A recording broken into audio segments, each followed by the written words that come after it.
ठीक है। Leuko is the word use for white blood cell, penia mean decrease. तो हम यहाँ पे लिख सकते हैं कि decrease count of white blood cell. इसका मतलब ये होता है कि अगर वाइट ब्लड सेल की काउंट कम हो जाती है, white blood cell, that is known as leukopenia. ठीक है जी। अब इसमें आप लोगों को याद रखना है वाइट ब्लड सेल है क्या, न्यूट्रोफिल, लिम्फोसाइट एंड यूसिनोफिल। तो अगर न्यूट्रोफिल की काउंट कम होती है that is called penia. Penia is the word use for decrease. Penia का मतलब क्या होता है, डिक्रीज। तो अगर ल्यूकोपीनिया के अंदर स्पेसिफिकली न्यूट्रोफिल का लेवल कम हो जाए तो उसको हम न्यूट्रोपीनिया कहते हैं। Like absolute neutrophil count less than 1500 cell per millimetre of cube. लेकिन अगर एक पेशेंट है उसका न्यूट्रोफिल काउंट ये 500 से भी कम आ जाए, इट्स मीन के न्यूट्रोफिल जब इन्फेक्शन होती है दैट फाइट वो बढ़ जाती है, लेकिन eventually what neutrophil will decrease, it's mean की जो बॉडी की इम्यूनिटी है वो इन्फेक्शन के खिलाफ फाइट नहीं कर सकती, that will show severe infection. इसमें सेप्सिस है, पोस्ट इन्फेक्शियस ड्रग है इंक्लूडिंग कीमोथेरेपी, एप्लास्टिक अनीमिया, एसिडी, radiation and congenital. Actually aplastic anaemia के अंदर आप लोगों को पता है there is a pancytopenia, bone marrow suppression. और जब बोन मेरो सप्रेस होगी तो उसमें सारे के सारे सेल लाइन डिक्रीज होगी, और उन सब सेल लाइंस के अंदर उनमें से एक WBC है which lead to decrease of neutrophil. फिर इसके बाद है lymphopenia, absolute lymphocyte less than that is 1500, और अगर for example less than 3000 in children. क्योंकि जो लिम्फोसाइट्स है वो बच्चों के अंदर एडल्ट की बनस्बत थोड़ी सी ज़्यादा होती है। इसकी वजह यह है कि बच्चों को इम्यूनिटी चाहिए। बच्चे जब पैदा होते हैं तो इनकी इम्यूनिटी उस टाइम पे इतनी स्ट्रांग नहीं होती। तो मतलब अगर बड़ों के अंदर लिम्फोसाइट की एब्सोल्यूट नंबर 1500 से कम हो और बच्चों के अंदर 3000 से कम हो, दैट इज कॉल्ड ऑफ लिम्फोपीनिया। ये HIV के अंदर होते हैं। मेजॉरिटी जो वायरल इलनेस है और ऑटो इम्यून डिजीज है उनके अंदर होती है। DiGeorge syndrome and SCID, severe combined immunodeficiency syndrome, like SLE, glucocorticoid, we will discuss in detail. Glucocorticoid is very important. Radiation, sepsis and post operative infection। इसके बाद है यूसिनोपीनिया, एब्सोल्यूट यूसिनोफिल लेस देन 30। अगर 30 पर MM3 या 30 cell per millimetre of cube कम हो जाए that is eosinopenia. तो neutropenia less than 1500, lymphopenia less than 1500 in adult but less than 3000 in children। और जो यूसिनोफीनिया है that is less than 30 cell per millimetre of cube. इसमें याद रखें जो यूसिनोफीनिया है ये कुशिंग सिंड्रोम है और ग्लूकोकार्टिकाइड। क्योंकि कुशिंग सिंड्रोम के अंदर क्या होता है, हाइपर कार्टिसोलिज्म, उसमें ग्लूकोकार्टिकाइड पहले से ज्यादा होते हैं। तो Cushing syndrome itself is a hypercortisolism condition and cortisol is a type of natural glucocorticoid। अब यहाँ पे इससे एक MCQs आप लोगों को आ सकती है। ग्लूकोकार्टिकाइड कैन काज न्यूट्रोफीलिया। इसका मतलब ये है जो ग्लूकोकार्टिकाइड है अगर हम ये बाहर से किसी को देंगे इट विल इंक्रीज न्यूट्रोफिल, लेकिन डिस्पाइट काजिंग यूसिनोपीनिया एंड लिम्फोपीनिया। सबसे पहले याद रखें जो ग्लूकोकार्टिकाइड है ये न्यूट्रोफिल को toward the site of infection ज्यादा लाने की कोशिश करते हैं। तो what is the effect of glucocorticoid on neutrophil, that is increase. इसका मतलब जो ग्लूकोकार्टिकाइड है वो न्यूट्रोफिल की माइग्रेशन बढ़ाती है toward the site of infection. तो जब हम ग्लूकोकार्टिकाइड देंगे तो उससे न्यूट्रोफिल लेवल ज़्यादा होगी। नंबर 2, ग्लूकोकार्टिकाइड का काम यूसिनोफिल को लिम्फ नोड्स के अंदर हाइड करना है। तो अगर आप यूसिनोफिल को लिम्फ नोड के अंदर सीक्वेस्टर करेंगे, हाइड करेंगे, तो what will happen to the blood level of eosinophil, that will be decrease. इसलिए आप लोगों को याद रखना है कि ग्लूकोकार्टिकाइड न्यूट्रोफिल बढ़ाता है, यूसिनोफिल को कम करता है, and the reason is it sequester at hide eosinophil in the lymph node. और दूसरी बात वेरी इंपॉर्टेंट, अगर हम लिम्फोसाइट की बात करें तो एक्चुअली जो लिम्फोसाइट हैं it will also decrease by gluco, क्योंकि ग्लूकोकार्टिकाइड ये यूसिनोपीनिया कराता है because it hide eosinophil in the lymph node. और same glucocorticoid it can also cause lymphopenia. क्योंकि ये लिम्फोसाइट की एपोप्टोसिस को इंड्यूस करता है। तो normal cell death of the cell is called apoptosis. तो अगर आपसे कोई ये सवाल पूछे why glucocorticoid decrease eosinophil, because it sequester, it hide eosinophil in the lymph node. Why it decrease lymphocyte? Because glucocorticoid induce the apoptosis of lymphocyte. And why it increase neutrophil? Because it increase the chemotaxis of neutrophil toward the site of infection. ये तो पीनिया है, लेकिन यहाँ पे ग्लूकोकार्टिकाइड इसलिए नहीं है कि glucocorticoid do not cause neutropenia rather than it can cause neutrophilia. अब देखिए glucocorticoid decrease activation of neutrophil adhesion. अगर एडहेशन मॉलिक्यूल कम हो so there will be migration out of vasculature toward the site of inflammation. Very very important. देखिए ना, अब ये हमारे पास क्या है, this is a blood vessel. अब इस ब्लड वेसल में याद रखें कि जब अगर यहाँ पे इन्फेक्शन है, इन्फ्लेमेशन, और न्यूट्रोफिल ने यहाँ से जाना है, तो पहले ये एडहेशन मॉलिक्यूल के साथ अटैच होगा, फिर एंडोथेलियल सेल से निकलेगा और toward the site of inflammation. Glucocorticoid क्या करती हैं, it decrease activation of neutrophil adhesion molecule. वो न्यूट्रोफिल का यहाँ पे एडिशन मॉलिक्यूल वो कम करेगा, तो neutrophil will not come out, ये बाहर नहीं आएगा, तो neutrophil will impair to reach the site of infection. तो रादर देन कि न्यूट्रोफिल इन्फेक्शन की तरफ जाए, वो ब्लड में ही रहेगा and it will lead to increase its level. दूसरी तरफ in contrast glucocorticoid sequester hide eosinophil in the lymph node.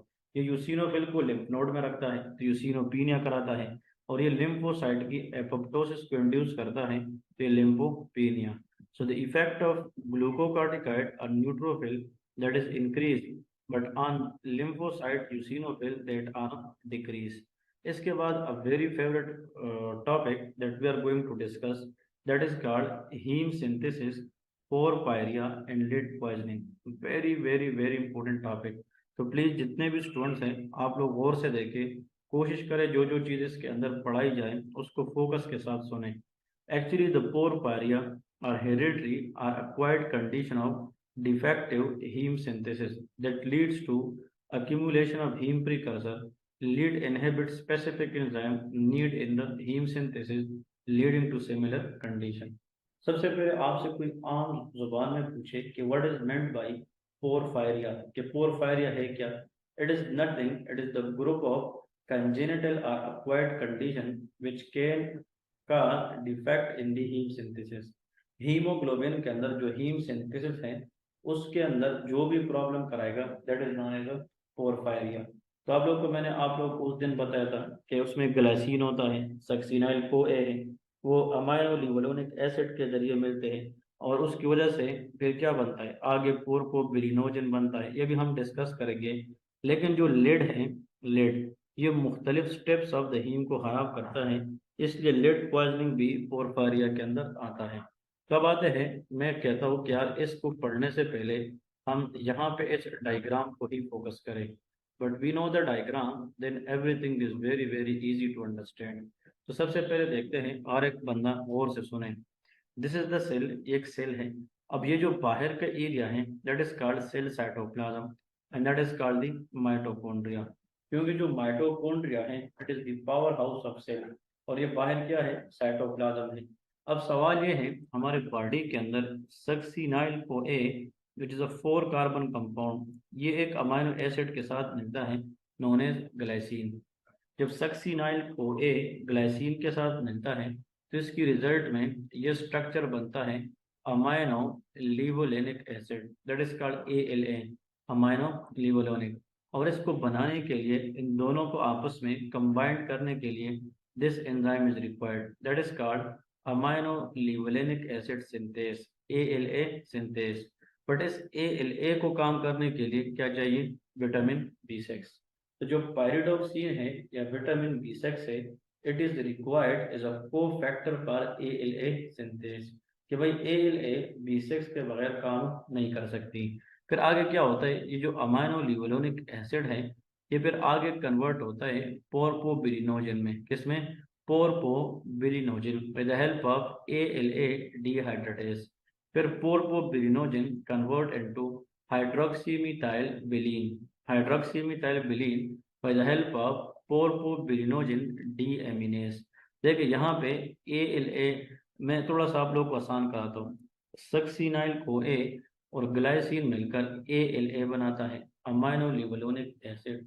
तो अमाइनो लिवोलेनिक एसिड बनाने वाला एंजाइम सिंथेस है, सिंथेस है, वो सिंथेस करता है। फिर हमने अमाइनो लिवोलेनिक एसिड की डिहाइड्रेशन करनी है, डिहाइड्रेटेज, तो वो पोरकोबिरिनोजिन होगा। पोरकोबिरिनोजिन डी एमिनेज जो है वो हाइड्रोक्सी मिथाइल बिलीन बनेगा। फिर इससे आगे यूरोपोर्पोपायरोजिन बनेगा। Uroporphyrinogen leads to coproporphyrinogen. Uroporphyrinogen convert into coproporphyrinogen with the help of uroporphyrinogen decarboxylase. और ये जो कोर्पोपोरपायरोजिन है ये फिर आगे जाकर इवेंचुअली किस में कन्वर्ट होगा, प्रोटोपोरपायरिन। तो यहाँ से लेके ये सारा का सारा स्टेप हमने जितना पढ़ा है that is occurring in the cytoplasm. और ये जितना स्टेप है ये हमने अभी ये डिस्कस किया है, ये वाला, ये पहला स्टेप यहाँ तक ये माइटोकॉन्ड्रिया में है, ये सारा साइटोप्लाज्म में है। और फिर यहाँ पे नीचे फिर इवेंचुअली जो कोप्रोपायरोजिन 3 है इससे फिर प्रोटोफोरपायरिन का बनती है माइटोकॉन्ड्रिया।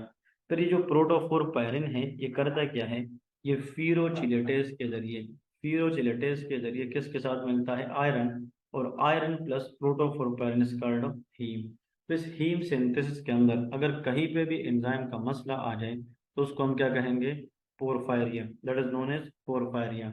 अब देखें मोस्ट इंपोर्टेंट, ये जो ALA डिहाइड्रेटेज है वेरी वेरी इंपोर्टेंट, और फीरोचिलेटेज है, ये दोनों, ये वाला step second step last step, these enzyme mainly inhibited by lead poisoning। ये क्या, lead poisoning होता है। फिर ये जो पोरपोबिरिनोजिन डीएमिनेज है इसको इनहिबिट करने वाला एंजाइम जो है अगर ये इनहिबिट हो जाए तो फिर पोरपोबिरिनोजिन बढ़ेगा लेकिन ये हीम नहीं बनेगा, that is called AIP, acute intermittent porphyria. लेकिन यूरोपायरोजिन डी कार्बोक्सिलेज अगर है तो वो PCT है, PCT पोरफायरिया क्यूटेनिया टाडा।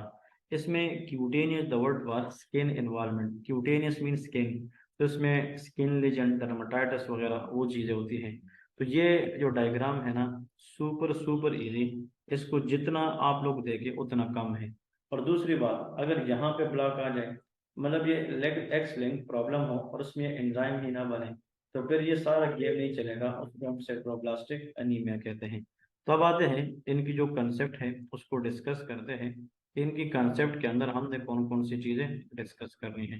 तो देखिए सेम डायग्राम पे आते हैं, डायग्राम के अंदर इन लोगों ने क्या लिखना है, नंबर 1 लीड पॉइजनिंग, इसमें क्या होता है, फीरोचिलेटेज एंड ALA डिहाइड्रेटेज, आप लोग उसके साथ पढ़ते जाइए, that is very easy to understand. इसमें जो एलिवेटेड लेवल है वो प्रोटोफोरपायरिन है और ALA in the blood, patient develop microcytic anaemia, basophilic stippling in the peripheral smear and ring sideroblast, GI और किडनी भी इन्वॉल्व होती है। एक्चुअली बच्चों के अंदर लेड पॉइजनिंग की जो मोस्ट कॉमन काज है वो लेड पेंट्स है। अगर वो लेड पेंट्स को एक्सपोज हो जाए it lead to mental deterioration. Adult के अंदर एनवायरमेंटल एक्सपोजर है, batteries, automobile batteries, ammunition, can cause headache, memory loss and demyelination.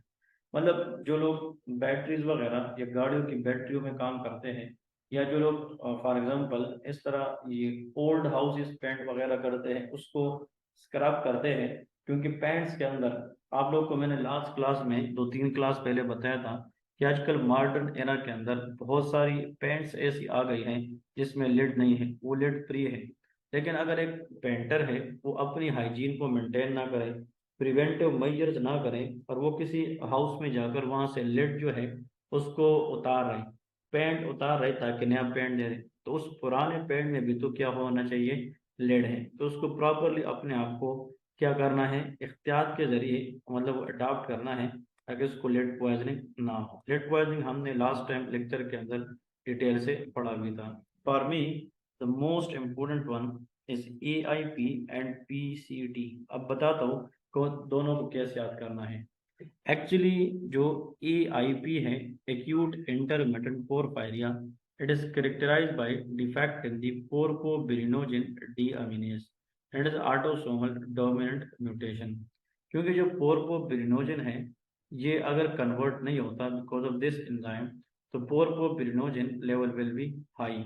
इसमें जनाब ये 5 पी याद रखें। The patient will develop painful abdomen, port wine या colour tree, polyneuropathy, psychological disturbance, and these problems always precipitated by factor that increase ALA, for example, drugs, cytochrome P450 inducers, alcohol and starvation। इतना याद रखें, the most important, कि अगर एक patient है वो आपको इमरजेंसी में लाया गया है, the patient develop epigastric pain, like उसको न्यूरोविसरल पेन होगा। न्यूरोविसरल का मतलब होता है कि अंदर जो है deep pain with nerve involvement, इसके अंदर पेनफुल एब्डोमेन है, साइकोलॉजिकल डिस्टर्बेंस है, and those pain aggravate by taking alcohol या some drug, think about EIP। इसमें स्किन इन्वॉल्व नहीं है, इसमें painful abdomen, psychological problem and polyneuropathy। The drug is haemin and glucose. फिर PCT, that is uroporphyrinogen decarboxylase, ये इसमें uroporphyrinogen ये पड़ेगी। Blistering cutaneous photosensitivity and hyperpigmentation, ये वाली, क्योंकि इसके नाम से पता चलता है cutanea, cutanea is the word use for cutaneous that is skin, तो उसमें स्किन इन्वॉल्वमेंट होती है, photosensitivity, these patient can't able to see the light properly, photosensitive and hyperpigmentation. And सब के अंदर चाहे लेड पॉइजनिंग है, AIP है या PCT है, सब में the most common porphyria that is porphyria cutanea टाडा, the most common porphyria exacerbated with alcohol consumption। इसकी जो काजेज है वो फेमिलियर है, genetic problem and sometime hepatitis C। Treatment is phlebotomy, sun avoidance, why, because the patient is photosensitive, and anti malarial like hydroxychloroquine. तो please exam के अंदर याद रखें ऐसा पोरफायरिया जिसके अंदर एब्डोमिनल पेन हो, न्यूरोसाइकेट्रिक सिम्टम हो, और साथ में the most important point you people must know for it, polyneuropathy, tingling and numbness sensation, think about what acute intermittent porphyria, the problem in porphyrinogenic deaminase, और इसके लिए जो ट्रीटमेंट है वो हेमन एंड ग्लूकोज।